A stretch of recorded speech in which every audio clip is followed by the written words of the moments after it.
વિદ્યાર્થી મિત્રો, હું છું સાવલિયા સર અને રાસાયણિક બંધન ધોરણ 11 પાર્ટ 1 એકમ 4 રાસાયણિક બંધન ચેપ્ટર એના JEE નીટના આ ટેબલ ટોપ લેક્ચર નંબર 5માં આપનું સ્વાગત કરું છું.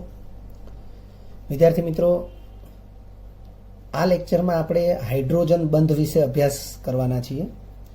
હાઇડ્રોજન બંધની વ્યાખ્યા આપણે NCERT બોર્ડ લેવલે ભણેલા જ છીએ. હાઇડ્રોજન બંધની વ્યાખ્યામાં આટલા મહત્વના પાસા છે: સહસંયોજક બંધ થી જોડાયેલા ધનભારીય હાઇડ્રોજન તેમજ અબંધકારક ઇલેક્ટ્રોન યુગ્મ ધરાવતા વિદ્યુત ઋણ તત્વના પરમાણુ વચ્ચે ઉદ્ભવતા આકર્ષણને હાઇડ્રોજન બંધ કહે છે. એટલે હાઇડ્રોજન પરમાણુ છે એ ધનભારીય છે, પરંતુ સહસંયોજક બંધથી જોડાયેલો છે. અને અબંધકારક ઇલેક્ટ્રોન યુગ્મ ધરાવતું વિદ્યુત ઋણ તત્વ જે છે એની સાથે એને જે આકર્ષણ ઉત્પન્ન થાય છે એ આકર્ષણ હાઇડ્રોજન બંધ કહેવાય છે. વિદ્યાર્થી મિત્રો, હાઇડ્રોજન બંધના જે તે સમયના ઉદાહરણો જે છે, જેમ કે H2O, તો એમાં હાઇડ્રોજન, ઓક્સિજન, હાઇડ્રોજન.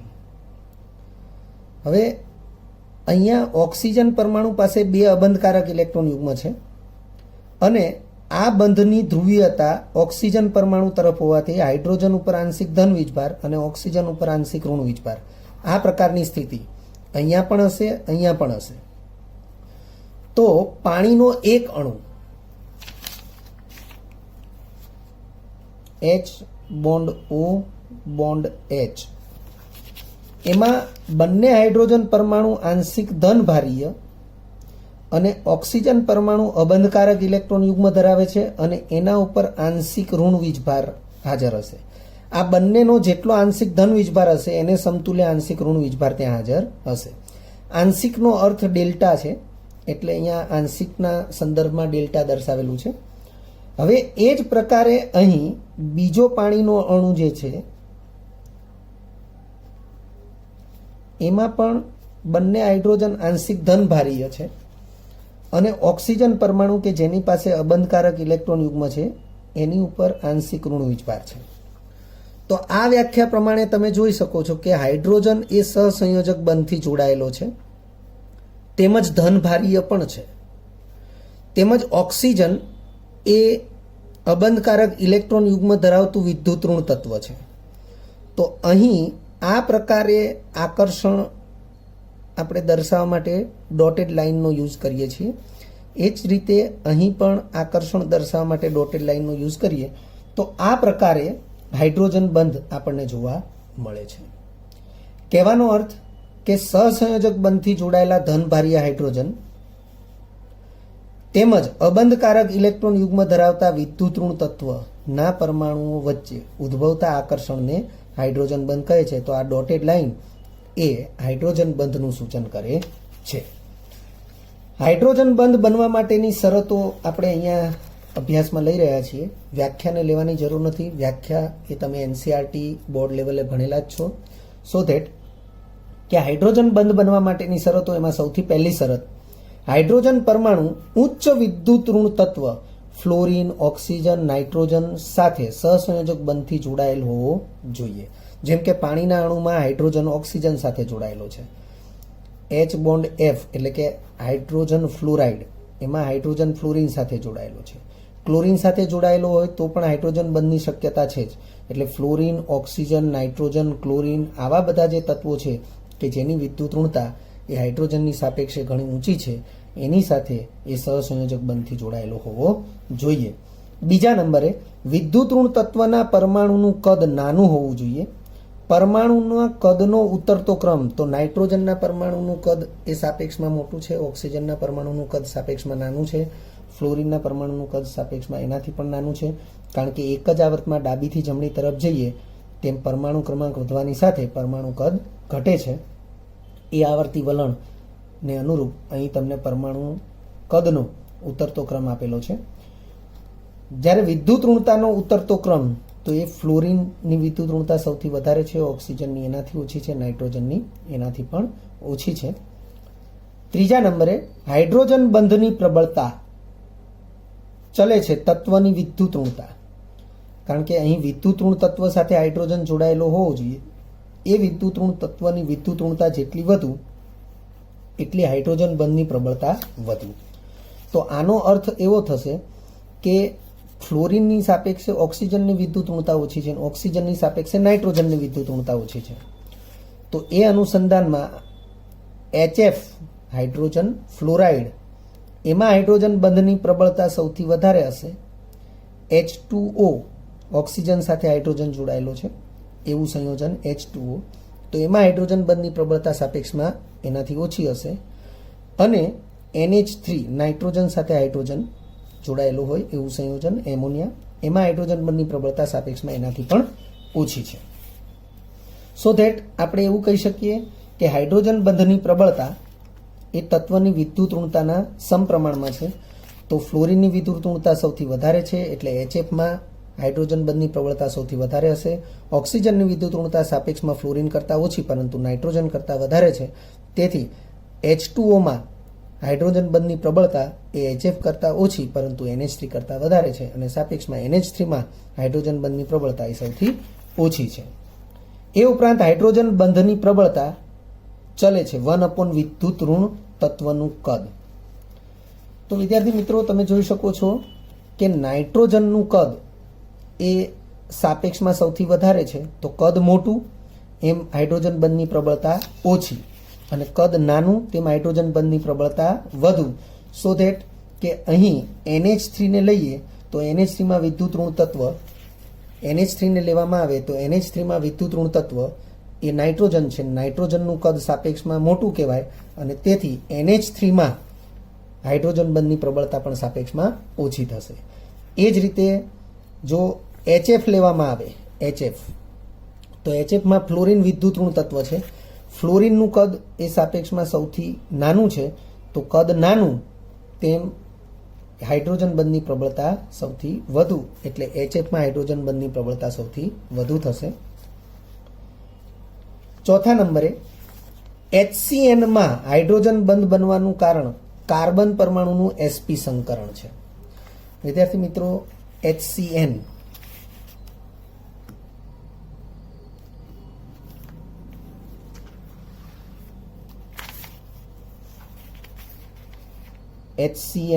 HCN નું બંધારણ આપણે જોઈએ તો hydrogen bond carbon, triple bond nitrogen.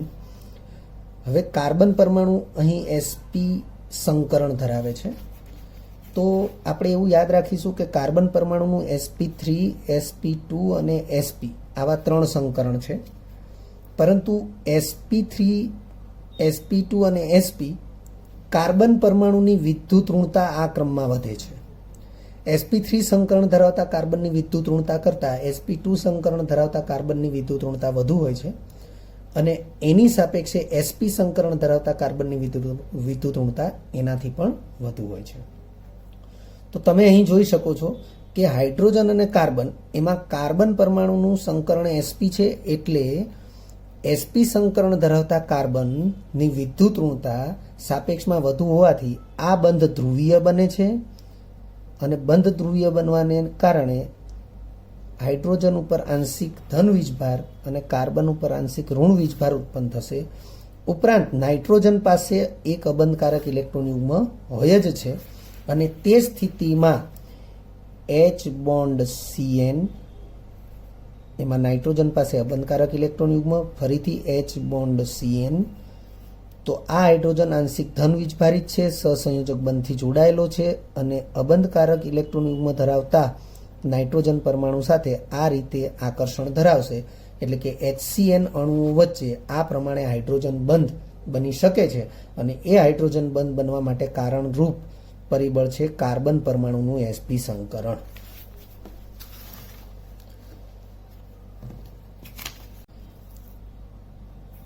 અહીં આપણે હાઇડ્રોજન બંધના વિવિધ પ્રકાર વિશે માહિતી મેળવીશું. હાઇડ્રોજન બંધના પ્રકાર મુખ્યત્વે બે પ્રકાર છે, આંતરાણવીય અને આંતઃઆણવીય. આંતરાણવીય તો બે જુદા જુદા અણુઓ વચ્ચે હાઇડ્રોજન બંધ બને તો એ આંતરાણવીય કહેવાય. પરંતુ એક જ અણુમાં બે ભિન્ન સમૂહો વચ્ચે હાઇડ્રોજન બંધ બને તો એ આંતઃઆણવીય કહે છે. આંતરાણવીય હાઇડ્રોજન બંધ છે એમાં પાછા બે પ્રકાર છે.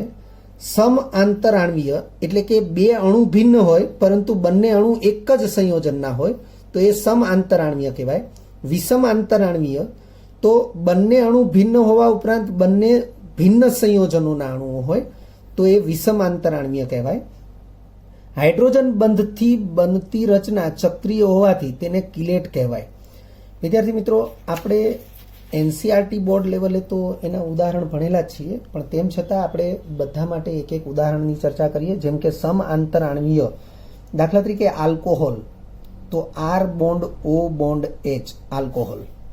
હવે આલ્કોહોલ અણુ જે છે એમાં O બોન્ડ H બંધ ધ્રુવીય છે. ઓક્સિજન પાસે બે અબંધકારક ઇલેક્ટ્રોન યુગ્મ હોય, હાઇડ્રોજન ઉપર આંશિક ધન વીજભાર અને ઓક્સિજન ઉપર આંશિક ઋણ વીજભાર હોય.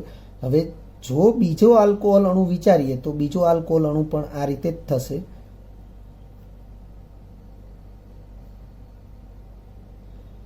તો અહીં બે સમાન અણુઓ છે અને સમાન એટલે કે એક જ સંયોજનના બે અણુઓ છે અને બે ભિન્ન અણુઓ પણ છે, એટલે એની વચ્ચેનું આવી રીતે હાઇડ્રોજન બંધ બનવાની જે ક્રિયા છે એને આંતરાણવીય હાઇડ્રોજન બંધ કહે છે. પણ એમાં બંને અણુઓ એક જ સંયોજનના છે એટલે એને સમ આંતરાણવીય હાઇડ્રોજન બંધ કહે છે. અને એ જ રીતે વિષમ માટે વિચારીએ તો આલ્કોહોલનો અણુ,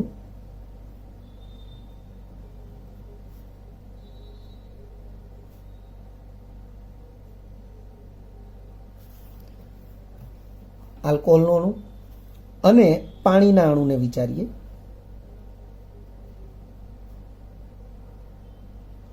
તો પાણીના અણુમાં પણ ઓક્સિજન ઉપર આંશિક ઋણ વીજભાર છે અને હાઇડ્રોજન ઉપર આંશિક ધન વીજભાર છે અને આ પ્રકારે આંતરાણવીય હાઇડ્રોજન બંધ રચાય છે. તમે જોઈ શકો છો બે ભિન્ન અણુઓ છે અને બંને ભિન્ન સંયોજનો પણ છે.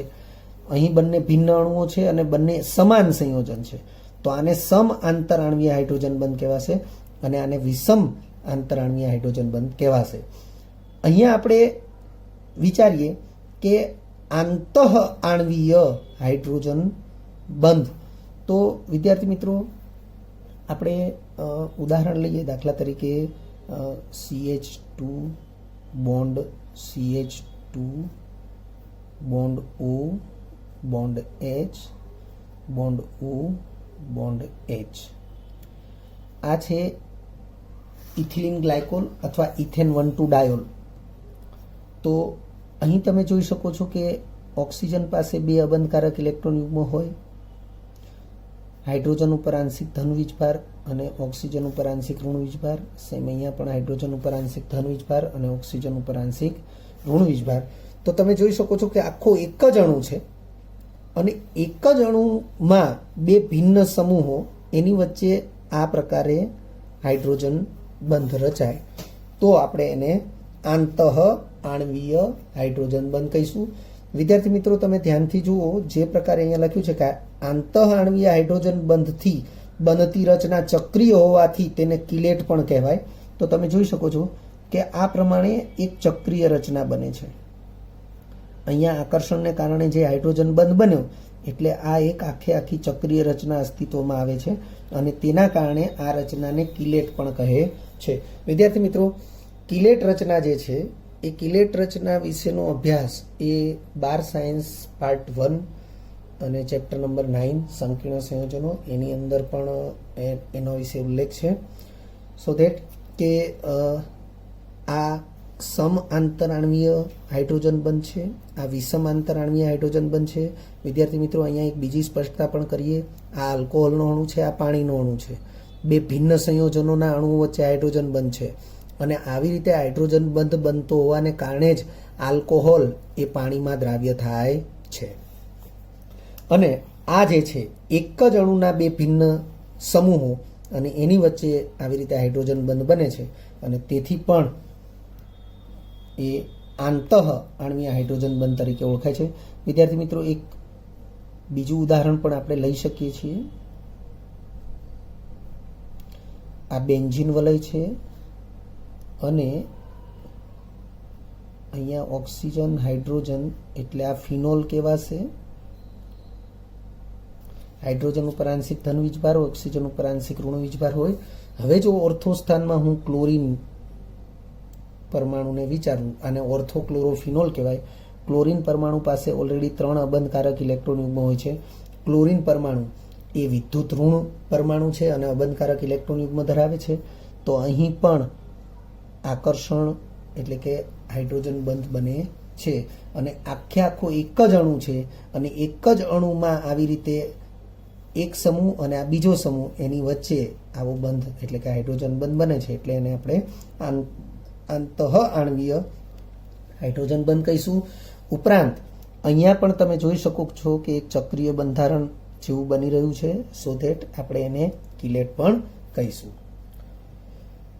ત્યારબાદ છે ભૌતિક ગુણધર્મો પર હાઇડ્રોજન બંધની અસર. એમાં સૌથી પહેલા છે દ્રાવ્યતા. મેં હમણાં કીધું એમ આલ્કોહોલ સંયોજનો પાણીમાં દ્રાવ્ય છે. એનું કારણ તો આલ્કોહોલ અણુઓ એ પાણીના અણુ સાથે આંતરાણ્વીય હાઇડ્રોજન બંધ બનાવે છે અને તેથી તે દ્રાવ્ય થાય છે. એમાં સૌથી પહેલું દ્રાવ્યતા. આંતઃ આણ્વીય હાઇડ્રોજન બંધ ધરાવતા સંયોજનોની પાણીમાં દ્રાવ્યતા સાપેક્ષમાં ઘણી ઓછી હોય છે. અહીંયા આંતઃ લખ્યું છે. આ ઉદાહરણ આંતરનું છે. આંતર એટલે આંતરાણ્વીય હાઇડ્રોજન બંધ હોય તો સાપેક્ષમાં દ્રાવ્યતા ઘણી વધુ હોય, પણ આંતઃ આણ્વીય હાઇડ્રોજન બંધ લખ્યું હોય તો સાપેક્ષમાં દ્રાવ્યતા ઓછી હોય. કારણ કે ધારો કે આને વિચારીએ, આ અણુ, તો આ અણુમાં જો OH સમૂહ એ સંપૂર્ણપણે પાણીના અણુ સાથે હાઇડ્રોજન બંધ બનાવવામાં ભાગ લે તો એની પાણીમાં દ્રાવ્યતા વધારે હશે. પરંતુ અહીં તમે જોઈ શકો છો કે પાણીના અણુ સિવાય પોતાના જ અણુમાં રહેલા સમૂહ સાથે પણ હાઇડ્રોજન બંધ બનાવે છે અને તેથી પાણીના અણુ સાથેના હાઇડ્રોજન બંધ બનવાની ક્ષમતામાં ઘટાડો થાય છે. તેથી આ સંયોજનની પાણીમાં દ્રાવ્યતા સાપેક્ષમાં ઓછી હોય છે. એટલે આંતઃ આણ્વીય હાઇડ્રોજન બંધ ધરાવતા સંયોજનોની પાણીમાં દ્રાવ્યતા સાપેક્ષમાં ઘણી ઓછી હોય છે. સાપેક્ષમાં એટલે આંતઃ આણ્વીય હાઇડ્રોજન બંધ ધરાવતા સંયોજનોની સાપેક્ષે આંતરાણ્વીય હાઇડ્રોજન બંધ ધરાવતા સંયોજનો છે એની દ્રાવ્યતા વધારે હોય, તો આની સાપેક્ષે આંતઃ આણ્વીય હાઇડ્રોજન બંધ ધરાવતા સંયોજનોની દ્રાવ્યતા ઓછી હોય. બીજા નંબરે છે સ્નિગ્ધતા. તો સ્નિગ્ધતા ચલે છે હાઇડ્રોજન બંધની સંખ્યા. જેમ હાઇડ્રોજન બંધની સંખ્યા વધુ એમ સ્નિગ્ધતા વધુ. દાખલા તરીકે મિથેનોલ છે, એની સાપેક્ષમાં ઇથેન 1,2 ડાયોલ છે, આને ઇથિલિન ગ્લાયકોલ પણ કહેવાય, અને એની સાપેક્ષમાં પ્રોપેન 1,2,3 ટ્રાયોલ, જેને આપણે ગ્લિસરીન અથવા ગ્લિસરોલ કહીએ છીએ.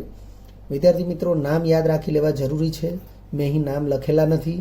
ફરીથી મિથેનોલ, એની સાપેક્ષમાં ઇથેન 1,2 ડાયોલ, એમાં હાઇડ્રોજન બંધની સંખ્યા વધારે હશે. એની સાપેક્ષમાં પ્રોપેન 1,2,3 ટ્રાયોલ, જેને ગ્લિસરીન અથવા ગ્લિસરોલ કહે છે, એમાં હાઇડ્રોજન બંધની સંખ્યા એનાથી પણ વધારે હશે. એટલે મિથેનોલ કરતાં ઇથેન 1,2 ડાયોલ એની સ્નિગ્ધતા વધારે છે, થોડું ઘટ્ટ પ્રવાહી હશે. પરંતુ એની સાપેક્ષમાં ગ્લિસરીન જોઈએ તો ગ્લિસરીન એ સિરપ જેવું ઘટ્ટ પ્રવાહી હોય છે. એ જ પ્રમાણે H2O એની સાપેક્ષમાં CH3OH એટલે કે મિથેનોલ, એની સાપેક્ષમાં CH3OCH3. તો તમે અહીં જોઈ શકો છો કે H2O એની અંદર હાઇડ્રોજન બંધની સંખ્યા વધારે હશે, એટલે H2Oની સ્નિગ્ધતા સાપેક્ષમાં વધારે છે. મિથેનોલની સ્નિગ્ધતા સાપેક્ષમાં ઓછી હશે કારણ કે હાઇડ્રોજન બંધની સંખ્યા સાપેક્ષમાં ઘટશે. અને ઇથર, ડાયમિથાઇલ ઇથર અથવા મિથોક્સીમિથેન, જેની અંદર હાઇડ્રોજન બંધની શક્યતા બિલકુલ નથી અને તેથી તેમાં સ્નિગ્ધતા સાપેક્ષમાં સૌથી ઓછી હોય છે. ગલન બિંદુ અને ઉત્કલન બિંદુ વધે છે કારણ કે હાઇડ્રોજન બંધને કારણે અણુઓ એકબીજા સાથે વધુ જકડાયેલા રહેવાનું પસંદ કરે છે અને તેથી ઉત્કલન બિંદુ અને ગલન બિંદુ સાપેક્ષમાં ઊંચા હોય છે, કારણ કે ઉત્કલન બિંદુ કે ગલન બિંદુ એ અણુઓને એકબીજાથી છૂટા પાડવા માટેની ઉર્જા સુધી લઈ જતું તાપમાન છે. અને તેથી આપણે એમ કહી શકીએ કે જો હાઇડ્રોજન બંધ એ હાજર હશે અથવા હાઇડ્રોજન બંધ વધુ પ્રમાણમાં પ્રબળ રીતે હાજર હશે તો તેવા અણુઓને એકબીજાથી છૂટા પાડવા માટે વધુ ઉર્જા આપવી પડે અને વધુ ઉર્જા આપવા માટે વધારે ઊંચા તાપમાન સુધી લઈ જવું પડે અને તેથી તેના ગલન બિંદુ અને ઉત્કલન બિંદુ ઊંચા હોય છે. એટલે લખ્યું છે કે જો હાઇડ્રોજન બંધ એ અસરકારક હશે તો એવા પદાર્થના ગલન બિંદુ અને ઉત્કલન બિંદુ ઊંચા હોય છે અથવા વધે છે. ચોથા નંબરે છે અણુભાર. હાઇડ્રોજન બંધને લીધે સુયોજન થવાથી ડાયમર એટલે દ્વિઅણુ રચના જે છે એને ડાયમર કહેવાય. ડાયમર રચના બને છે જેથી અણુભાર બમણો થાય છે. વિદ્યાર્થી મિત્રો, આ બાબતને તમે દ્રાવણો ચેપ્ટર 12 સાયન્સમાં પાર્ટ 1 એની અંદર દ્રાવણો ચેપ્ટર એની અંદર તમે અભ્યાસ કરશો કે ધારો કે કેરોસીન અથવા બેન્ઝીન, આ કેરોસીન કે બેન્ઝીન જેવા દ્રાવક જેને બિનજલીય દ્રાવક કહેવાય, દ્રાવકમાં એસિટિક એસિડ નું આણ્વીય દળ શોધવામાં આવે પ્રાયોગિક રીતે આણ્વીય દળ શોધવાની પદ્ધતિઓ ઘણી છે, જેમાં રાઉલ્ટનો નિયમ છે, અભિસરણ દબાણ છે, આવી ઘણી બધી પદ્ધતિઓ છે. 12 સાયન્સની અંદર દ્રાવણો ચેપ્ટરની અંદર જ એ પદ્ધતિઓનો ઉલ્લેખ પણ છે. તો કેરોસીન અથવા બેન્ઝીન જેવા દ્રાવકમાં એસિટિક એસિડને દ્રાવ્ય કરી અને પછી એસિટિક એસિડનું આણ્વીય દળ શોધવામાં આવે. વિદ્યાર્થી મિત્રો, એસિટિક એસિડનું સૂત્ર છે CH3COOH. જો આ પ્રમાણે એનું આણ્વીય દળ અણુસૂત્ર પરથી ગણવા જઈએ તો એનું આમ જોઈએ તો અણુસૂત્ર C2H4O2 થાય, તો કાર્બન 24 થશે, હાઇડ્રોજન 4 અને ઓક્સિજન 32. તો આ સરવાળો થયો 60. તો એસિટિક એસિડનું આણ્વીય દળ 60 ગ્રામ પ્રતિ મોલ થશે. પરંતુ મેં કીધું એ પ્રમાણે કે કેરોસીન અથવા બેન્ઝીન જેવા બિનજલીય દ્રાવકમાં એસિટિક એસિડને દ્રાવ્ય કરી અને પ્રાયોગિક રીતે અણુભાર શોધવામાં આવે ત્યારે તે અણુભાર એ 60 ગ્રામ પ્રતિ મોલને બદલે 120 ગ્રામ પ્રતિ મોલ મળે છે. અને એનું કારણ આવું છે કે આ એસિટિક એસિડનો એક અણુ COOH સમૂહનું બંધારણ આ પ્રકારનું છે.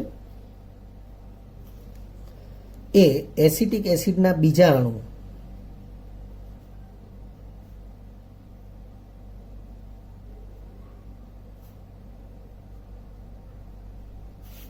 સાથે આ પ્રમાણે હાઇડ્રોજન બંધથી જોડાય છે. વિદ્યાર્થી મિત્રો, તમે જોઈ શકો છો કે આ OH સમૂહ છે, આ OH સમૂહ છે. હાઇડ્રોજન આંશિક ધનભારીય, અહીંયા હાઇડ્રોજન આંશિક ધનભારીય. ઓક્સિજન પરમાણુ અબંધકારક ઇલેક્ટ્રોન યુગ્મ ધરાવે એટલે એની વચ્ચે જે આકર્ષણ પેદા થાય એ હાઇડ્રોજન બંધ કહેવાશે. તો અહીં બે એસિટિક એસિડ અણુઓ, આ એક અણુ અને આ બીજો અણુ, બે એસિટિક એસિડ અણુઓ એકબીજા સાથે આવી રીતે જોડાયેલી સ્થિતિમાં રહે છે. આને દ્વિઅણુ અથવા ડાયમર કહેવાય. 3 અણુ હોય તો ટ્રાયમર, 4 હોય તો ટેટ્રામર, એવી રીતે અસંખ્ય હોય તો પોલીમર કહેવાય. એમ 2 અણુ છે એટલે એને ડાયમર અથવા દ્વિઅણુ કહેવાય. તો એવી દ્વિઅણુ રચના બનાવે જેના કારણે આણ્વીય દળ વાસ્તવિક જે હોય એના કરતાં ઊંચા આણ્વીય દળ મળે. એટલે અહીંયા લખ્યું છે કે ભૌતિક ગુણધર્મોમાં જે હાઇડ્રોજન બંધની અસર છે એમાં અણુભારનો પણ સમાવેશ થાય છે.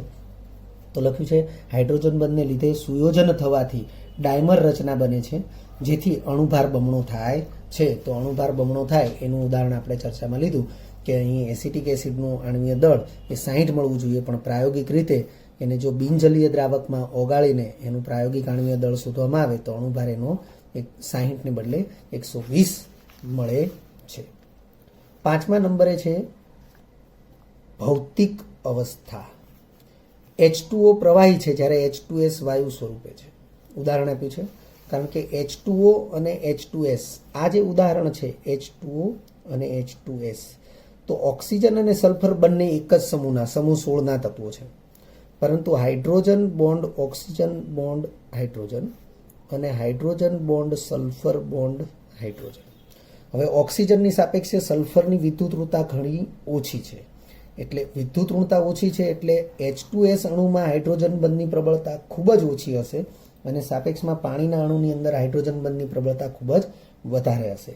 એટલે પાણીના અણુઓ એકબીજા સાથે જોડાયેલા રહી અને પ્રવાહી સ્વરૂપમાં રહેવાનું વધારે પસંદ કરશે, કારણ કે હાઇડ્રોજન બંધની પ્રબળતા વધારે છે. જ્યારે H2S અણુઓ એકબીજા સાથે હાઇડ્રોજન બંધને કારણે આકર્ષાયેલી સ્થિતિમાં રહી શકતા નથી, કારણ કે ત્યાં હાઇડ્રોજન બંધ બને છે પરંતુ પ્રબળતા પાણીના અણુની સાપેક્ષે ઘણી ઓછી છે અને તેથી પ્રવાહીને બદલે તેઓ વાયુ અવસ્થામાં રહે છે. ત્યારબાદ છે આંતઃ આણ્વીય હાઇડ્રોજન બંધની અસર. આપણે આંતરઆણ્વીય હાઇડ્રોજન બંધની અસર એ ભૌતિક ગુણધર્મો ઉપર જોઈએ. એ જ પ્રકારે હવે આંતઃ આણ્વીય હાઇડ્રોજન બંધની અસર જોઈએ તો સૌથી પહેલું છે એસિડની પ્રબળતા. તો એક ઉદાહરણથી આપણને સમજાવવામાં આવ્યું છે કે સેલિસિલિક એસિડ બેન્ઝીન વલય સાથે COOH અને ઓર્થો સ્થાનમાં એટલે કે નજીકના સ્થાનમાં OH હોય તો આને સેલિસિલિક એસિડ કહેવાય. સેલિસિલિક એસિડ એનું સામાન્ય નામ છે અથવા વ્યવહારુ નામ છે. તો સેલિસિલિક એસિડની એસિડિક પ્રબળતા બેન્ઝોઇક એસિડ કરતાં વધુ છે. હવે સેલિસિલિક એસિડની એસિડિક પ્રબળતા બેન્ઝોઇક એસિડ કરતાં વધુ છે એનું કારણ એ આંતઃ આણ્વીય હાઇડ્રોજન બંધની અસર છે. એને આપણે કઈ રીતે સમજી શકીએ? તો તમે અહીંયા જોઈ શકો છો કે તમને એસિડિક પ્રબળતા માટે એક ક્રમ આપ્યો છે કે બેન્ઝોઇક એસિડ હોય તો બેન્ઝોઇક એસિડમાં બેન્ઝીન વલયના કાર્બન સાથે COOH સમૂહ છે. હવે એ જ કાર્બનના પડોશમાં OH સમૂહ આવે ત્યારે એસિડિક પ્રબળતા વધે છે. હજી એનું બીજો એક પડોશી સ્થાન ખાલી છે, ત્યાં હજુ એક OH સમૂહ આવે તો એસિડિક પ્રબળતા એનાથી પણ વધે છે. આ એસિડ જે છે એને 2,6 ડાયહાઇડ્રોક્સી બેન્ઝોઇક એસિડ કહેવાય. આને સેલિસિલિક એસિડ કહેવાય. એને 2 હાઇડ્રોક્સી બેન્ઝોઇક એસિડ પણ કહે છે. જેમ અહીંયા આ સ્થાનને નંબર 1 આપીએ, આ નંબર 2, આ 3, આ 4, 5 અને આ 6, એટલે બીજા અને છઠ્ઠા સ્થાનમાં OH સમૂહ છે જેને હાઇડ્રોક્સી સમૂહ કહેવાય. 2 વખત છે એટલે ડાય, એટલે 2,6 ડાયહાઇડ્રોક્સી બેન્ઝોઇક એસિડ. એ જ રીતે આને નંબર 1 આપીએ તો આ નંબર 2 છે તો આને ફક્ત 2 હાઇડ્રોક્સી બેન્ઝોઇક એસિડ કહેવાશે. એ એનું IUPAC નામ થશે અને એનું સામાન્ય નામ સેલિસિલિક એસિડ છે. સો ધેટ કે અહીં એવું દર્શાવવામાં આવ્યું છે કે પડોશી સ્થાનમાં એક OH સમૂહ આવે છે તો એસિડિક પ્રબળતા વધે છે અને પડોશી સ્થાનમાં હજુ એક OH સમૂહ આવે છે, બંને પડોશી સ્થાનમાં એક OH સમૂહ આવે છે તો હજુ પણ એસિડિક પ્રબળતા વધે છે. વિદ્યાર્થી મિત્રો, એસિડિક પ્રબળતાની ચર્ચા આપણે અહીંયા જે ઉદાહરણથી કરી છે એને આપણે થોડી સમજી લઈએ. કોઈ પણ કાર્બનિક એસિડ છે એ સામાન્ય રીતે નિર્બળ એસિડ છે. COOH સમૂહ ધરાવતા કાર્બનિક એસિડ એની ગણતરી સામાન્ય રીતે નિર્બળ એસિડમાં થાય છે, જે આપણને 11 સાયન્સની અંદર રાસાયણિક સંતુલન, આયનીય સંતુલન જે પાર્ટ છે એની અંદર પણ આપણને સમજાવવામાં આવ્યું છે કે કાર્બનિક એસિડ એ સામાન્ય રીતે નિર્બળ એસિડ છે. તો અહીં એસિડની પ્રબળતા વધારે કે ઓછી એ કેવી રીતે નક્કી થાય? જો COOH સમૂહ ધરાવતું કોઈ પણ કાર્બનિક એસિડ એ સરળતાથી COO- અને H+, એટલે કે H+ આયન સરળતાથી દૂર કરે અને એ દૂર કરેલી સ્થિતિ એટલે ફરી પાછું પ્રતિગામી સુયોજન ન કરે એ પ્રમાણેની સિચ્યુએશનમાં H+ ને દૂર કરે તો અને તો જ એ સાપેક્ષમાં વધુ પ્રબળ છે તેવું કહી શકાય. હવે આપણે બેન્ઝોઇક એસિડ અને સાપેક્ષમાં હું બેન્ઝોઇક એસિડને વિચારું. આ છે બેન્ઝોઇક એસિડ, બેન્ઝીન વલય સાથે આ C, આ ડબલ બોન્ડ O અને અહીંયા ઓક્સિજન સાથે હાઇડ્રોજન. હવે ધારો કે આ H+ આયન તરીકે દૂર થાય તો એવા સંજોગોમાં COO- અને H+. પરંતુ આ દૂર થાય જલીય દ્રાવણમાં, એ દૂર થાય તો ફરી પાછું પોતાને ઓક્સિજન સાથે જોડી અને અવિયોજિત સ્થિતિ કરવા માટે પણ એટલું જ સક્ષમ છે. એટલા માટે તે નિર્બળ એસિડ છે. હવે જો પડોશી સ્થાનમાં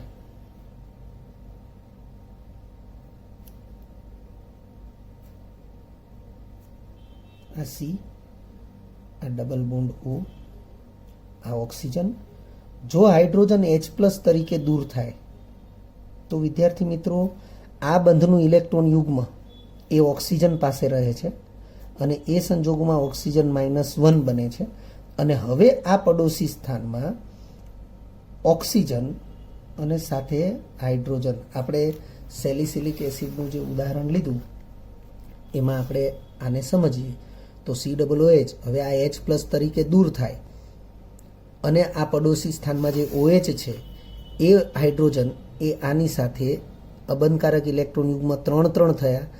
આ હાઇડ્રોજન એ સાપેક્ષમાં આંશિક ધનભારીય છે એટલે તરત જ આની સાથે શું બનાવશે? હાઇડ્રોજન બંધ બનાવશે. હાઇડ્રોજન બંધ બનાવવાથી આની સ્થાયીતા વધે છે, કારણ કે કિલેટ બને તો કિલેટની સ્થાયીતા સાપેક્ષમાં વધુ હોય એટલે H+ ને ફરીથી આની સાથે જોડવા દેશે નહીં. તો COOH સમૂહ H+ ને વધુ વખત દૂર નથી રાખી શકતો, વિયોજિત નથી રાખી શકતો, પણ સેલિસિલિક એસિડ જે છે H+ ને વધારે સમય માટે વિયોજિત રાખી શકે છે. એટલે બેન્ઝોઇક એસિડની સાપેક્ષમાં સેલિસિલિક એસિડ એ વધારે પ્રબળ એસિડ ગણાશે. અને એ જ પ્રકારે જો આ સ્થાનમાં પણ OH હશે તો આ H+ એ હજુ પણ ફરીથી આ ઓક્સિજન સાથે ઝડપથી જોડાઈ શકશે નહીં. બીજી એક બાબત એ પણ આપણે સમજાવી શકીએ છીએ કે અહીંયા COOH સમૂહ આ રીતે COO- બને પછી અહીંયા સંસ્પંદન થશે અને સંસ્પંદનને કારણે પણ આની સ્થિરતા વધશે અને એ સંસ્પંદનમાં એ પડોશી સ્થાનમાં જોડાયેલા O અને H એમાં હાઇડ્રોજન પરમાણુ છે એ H બંધ એટલે કે હાઇડ્રોજન બંધ બનવાથી એ મદદ કરે છે અને તેથી આ H+ ફરી પાછો સુયોજિત થઈ શકતો નથી અને એના કારણે બેન્ઝીન સાથે COOH સમૂહ હશે, સાપેક્ષમાં પડોશી સ્થાનમાં OH હશે તો H+ સરળતાથી મુક્ત થશે અને એ વિયોજિત અવસ્થામાં પણ લાંબો સમય રહેશે અને તેથી એની એસિડિક પ્રબળતા વધારે છે. જો બંને પડોશી સ્થાનમાં OH હશે તો H+ હજુ સરળતાથી એ વિયોજિત થશે અને વધુ સમય માટે વિયોજિત અવસ્થામાં રહેશે. એટલા માટે પણ એસિડિક પ્રબળતા સાપેક્ષમાં વધુ છે તેમ કહેવાશે. અહીં બીજી એક અસર આપેલી છે આંતઃઆણ્વીય હાઇડ્રોજન બંધની, ઉદાહરણ દ્વારા જ આપેલી છે. ક્લોરલ હાઇડ્રેટ જેમિનલ હાઇડ્રોક્સી હોવા છતાં આંતઃઆણ્વીય હાઇડ્રોજન બંધને લીધે સ્થાયી છે. હવે સૌથી પહેલા તો ક્લોરલ અને સાથે છે હાઇડ્રેટ. હાઇડ્રેટ એટલે પાણીનો અણુ જોડાયેલો હોય એવા પદાર્થને હાઇડ્રેટ કહી શકાય. તો ક્લોરલ કોને કહેવાય? તો ક્લોરલ છે એ વાસ્તવમાં Cl3C બોન્ડ CHO આ એક પદાર્થ છે જેને ક્લોરલ કહેવાય અને એની સાથે પાણીનો અણુ જોડાયેલો હોય એ સ્થિતિમાં આ પદાર્થને આવી રીતે પણ દર્શાવવાની પ્રથા છે, Cl3C બોન્ડ CH અને OH ટ્વાઇસ. તો ક્લોરલ એટલે કાર્બન સાથે 3 વખત ક્લોરીન અને બોન્ડ CHO સમૂહ, પણ એની સાથે પાણીનો અણુ જોડાય ત્યારે એ સ્થિતિ જે છે એને આ પ્રકારે દર્શાવવામાં આવે. તો આનું જે બંધારણ છે એ તમે જોઈ શકો છો, કાર્બન કાર્બન એક સિંગલ બોન્ડ છે, આ કાર્બન સાથે 3 ક્લોરીન આ પ્રકારે દર્શાવેલા છે, કાર્બન સાથે એક હાઇડ્રોજન છે એને દર્શાવેલો છે અને 2 OH સમૂહ છે તો એને આ રીતે દર્શાવેલા છે. તો વિદ્યાર્થી મિત્રો તમે જોઈ શકો છો કે અહીં હાઇડ્રોજન પરમાણુ એ આંશિક ધનભારીય હોય, પરંતુ આ ક્લોરીન પરમાણુ જેની પાસે 3 અબંધકારક ઇલેક્ટ્રોન યુગ્મ હોય એટલે વિદ્યુત ઋણ તત્વનો પરમાણુ થશે અને અબંધકારક ઇલેક્ટ્રોન યુગ્મ ધરાવતું પણ થશે અને તેથી તેની સાથે આવી રીતે હાઇડ્રોજન બંધ એ ધરાવે છે અને તેથી તે સ્થાયીતા ધરાવે છે. વિદ્યાર્થી મિત્રો અહીંયા લખ્યું છે કે જેમિનલ ડાયહાઇડ્રોક્સી હોવા છતાં, જેમિનલનો અર્થ જેમિનલ અને વિસિનલ એવા 2 પદાર્થો છે. જેમિનલનો અર્થ શું થાય અને વિસિનલનો અર્થ શું થાય? એક જ કાર્બન સાથે 2 સમાન સમૂહ હોય તો એ જેમિનલ ગણાશે અને 2 પડોશી કાર્બન સાથે સમાન સમૂહ હોય તો એ વિસિનલ ગણાશે. દાખલા તરીકે અહીંયા Cl અહીંયા Cl તો આ વિસિનલ કહેવાશે, પણ બંને ક્લોરીન એક જ કાર્બન સાથે તો આ જેમિનલ કહેવાશે. સો ધેટ કે અહીંયા હાઇડ્રોક્સી લખ્યું છે તો હાઇડ્રોક્સી એટલે OH સમૂહ વિચારી લઈએ. જો 2 OH સમૂહ એટલે ડાયહાઇડ્રોક્સી લખ્યું છે, 2 OH સમૂહ એક જ કાર્બન સાથે હશે તો એ જેમિનલ ડાયહાઇડ્રોક્સી કહેવાશે. 2 OH સમૂહ એ પાસે પડોશી કાર્બન સાથે હશે તો એ વિસિનલ ડાયહાઇડ્રોક્સી કહેવાશે. હવે અહીં લખ્યું છે જેમિનલ ડાયહાઇડ્રોક્સી હોવા છતાં પણ એ આંતઃ આણવીય હાઇડ્રોજન બંધને લીધે થાય છે. તો વિદ્યાર્થી મિત્રો એક સ્પષ્ટતા હું કરી દઉં છું કે જેમિનલ ડાયહાઇડ્રોક્સી ખૂબ જ અસ્થાયી છે. એક સિમ્પલ ઉદાહરણ આપણે લઈએ. દાખલા તરીકે RCH OH ટ્વાઇસ,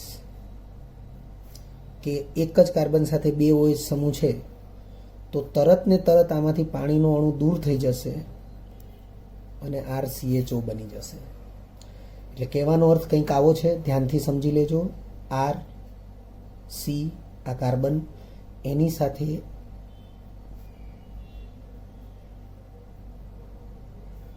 બે OH સમૂહ. તો આવી રીતે એક જ કાર્બન સાથે 2 OH સમૂહ હોય જેને આપણે જેમિનલ ડાયહાઇડ્રોક્સી કહીશું, જે ખૂબ જ અસ્થાયી છે. એટલે તરત જ પાણીનો અણુ કેવી રીતે દૂર થાય છે એ ધ્યાનથી જોઈ લેજો. આ રીતે પાણીનો અણુ દૂર થઈ જશે. એટલે કાર્બન અને ઓક્સિજન એનો એક એક બંધ જે બાકી રહેશે એ આ પ્રકારે થશે. કાર્બન સાથે હાઇડ્રોજન એઝ ઇટ ઇઝ, કાર્બનનો એક બંધ બાકી રહ્યો, ઓક્સિજનનો એક બંધ બાકી રહ્યો, બંને વચ્ચે નવો એક બંધ બની ગયો. આ સમૂહ છે CHO. કહેવાનો અર્થ કે પાણીનો અણુ તરત જ દૂર થઈ અને આવી રીતે કાર્બોનિલ સમૂહ બની જશે. C ડબલ બોન્ડ O સમૂહને કાર્બોનિલ સમૂહ કહેવાય, એવું યાદ રાખજો. જો એ કાર્બોનિલ કાર્બન સાથે હાઇડ્રોજન હોય તો સંપૂર્ણપણે એ સમૂહને આલ્ડિહાઇડ સમૂહ કહેવાય. સો ધેટ કે જેમિનલ ડાયહાઇડ્રોક્સી ખૂબ જ અસ્થાયી છે, તરત જ પાણીનો અણુ દૂર કરી અને કાર્બોનિલ સમૂહમાં રૂપાંતરિત થઈ જાય. પરંતુ અહીં એવું શક્ય નથી, કારણ કે હાઇડ્રોજન બંધ બને છે અને તેથી તે સ્થાયી રહે છે. ત્રીજા નંબરે મેલેઇક એસિડ, એના સીસ એ ફ્યુમેરિક એસિડ ટ્રાન્સ કરતાં વધુ પ્રબળ એસિડ છે. તમે જુઓ અહીં તમને 2 એસિડ આપ્યા છે. મેલેઇક એસિડ, તો વાસ્તવમાં આ સીસ સમઘટક છે એનું જ નામ મેલેઇક એસિડ છે. તો મેલેઇક એસિડ તમે જોઈ શકો છો કે કાર્બન કાર્બન દ્વિબંધની એક જ બાજુએ COOH સમૂહ છે, તો એ મેલેઇક એસિડ છે. અને એ મેલેઇક એસિડ એ ફ્યુમેરિક એસિડના ટ્રાન્સ સમઘટક કરતાં વધુ પ્રબળ એસિડ છે, કારણ કે જેવું આમાંથી H+ મુક્ત થાય એટલે આ COO જે બને માઇનસ, આ બીજો COOH નો હાઇડ્રોજન એની સાથે હાઇડ્રોજન બંધ બનાવે છે અને એનાથી આ કિલેટ રચના બને છે. અને કિલેટ રચના એ વધુ સ્થાયી રચના હોય છે. એટલે આ એસિડમાંથી જે સંયુગ્મી બેઝ બન્યો, H+ દૂર થાય અને જે બને એને સંયુગ્મી બેઝ કહેવાય. તો આ એસિડમાંથી H+ દૂર થઈને જે સંયુગ્મી બેઝ બન્યો એ આંતઃ આણવીય હાઇડ્રોજન બંધને કારણે કિલેટ રચના બનાવે છે અને કિલેટ રચના બનાવવાથી વધુ સ્થાયીતા પ્રાપ્ત કરે છે. તેથી આ H+ વિયોજિત અવસ્થામાં જ રહે છે. પરિણામે મેલેઇક એસિડ છે એ સાપેક્ષમાં વધુ પ્રબળ એસિડ ગણાશે. પરંતુ ફ્યુમેરિક એસિડ, તો મેલેઇક એસિડ મેં કીધું એ પ્રમાણે સીસ સમઘટક હોય તો જ એને મેલેઇક એસિડ કહેવાય. પણ જો એ જ એસિડ માટે ટ્રાન્સ સમઘટક વિચારવામાં આવે, તમે જોઈ લેજો વિદ્યાર્થી મિત્રો, અણુસૂત્રની સરખામણી કરજો.